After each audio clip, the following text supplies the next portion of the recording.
Mas se a gente pensar assim, cara, imagina que na especificação tem vários testes para ser feito. Teste de sais, pull-off, eu tenho holiday para ser feito. Esses testes, durante uma especificação, eles não vão garantir que aquele revestimento vai ter alto desempenho? O teste, a inspeção, que é a minha área de maior conhecimento, a inspeção ela é extremamente importante no processo, mas ela não é um passa não passa. Eu tenho vários testes que eu faço durante o processo de aplicação, que eu minimizo ou que eu contorno todos aqueles fatores que podem influenciar na qualidade da pintura.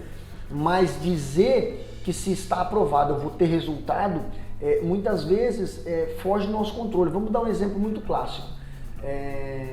Eu pintei um teto de um tanque de uma refinaria, a empresa comprou esse tanque. Então eu tenho uma empresa de montagem, ela vai lá, ela vai montar esse tanque, ela vai pintar, ela vai testar, fazer holiday, ensaio de salinidade, poeira, todos os testes que estão previstos na especificação. Muito bem.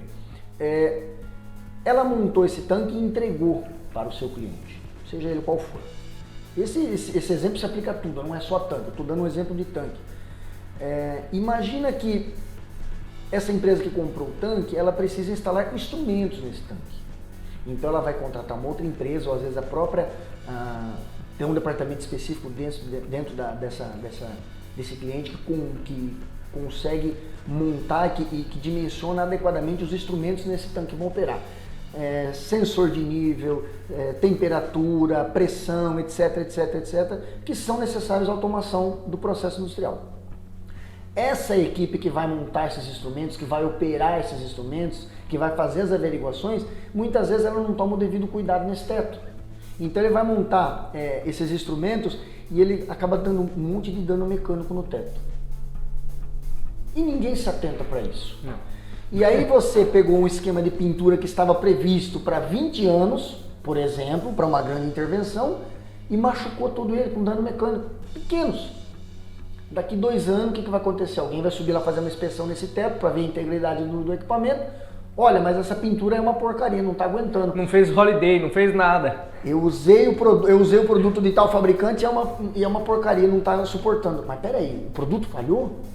A empresa de aplicação falhou? O inspetor não viu? A inspeção não viu? Tudo foi feito, mas aí houve um outro fator externo, um agente externo, que encheu de dano mecânico aquela superfície e condenou meu revestimento. Então ninguém falhou no processo. Se houve uma falha foi de não ter tomado o devido cuidado. Planejamento, talvez. Não ter reparado aquelas áreas de dano mecânico e ali iniciou com explosão. E quem falhou no processo? São fatores externos. Mais uma vez, o produto ao revestimento. Eu, mesmo cumprindo esse caminho, muitas vezes eu tenho mais coisas que influenciam. Isso acontece muito em equipamentos que serão montados no campo, por exemplo, válvulas, tubulações, estrutura metálica. Quando eu vou fazer içamento, peças muito pesadas, o próprio içamento muitas vezes vai machucar, vai ter danos mecânicos e às vezes passa despercebido.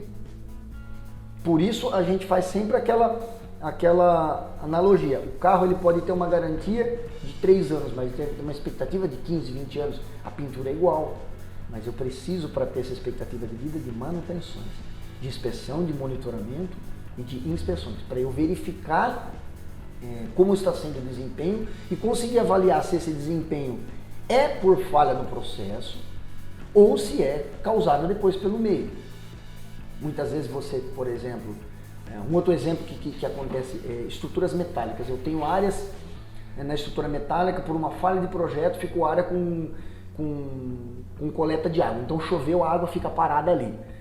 Você dimensionou um revestimento, o que está na moda, né? Agora, eu quero um sistema de pintura adequado para o ambiente C5X com durabilidade de 15 anos. Muito bem, um ambiente C5X, durabilidade de 15 anos. Eu faço essa pintura. Mas o meu projeto falhou e eu não previ que ia ter lugares que ia parar água, empoçar água. O revestimento aprovado para o C5X vai suportar a imersão? Porque é um microclima de imersão. Ele vai suportar? Não vai. Quem falhou? Olha como a gente consegue, é muita coisa que pode dar errado, tudo conspira para dar errado. Mas a gente tentar trabalhar para que isso seja minimizado.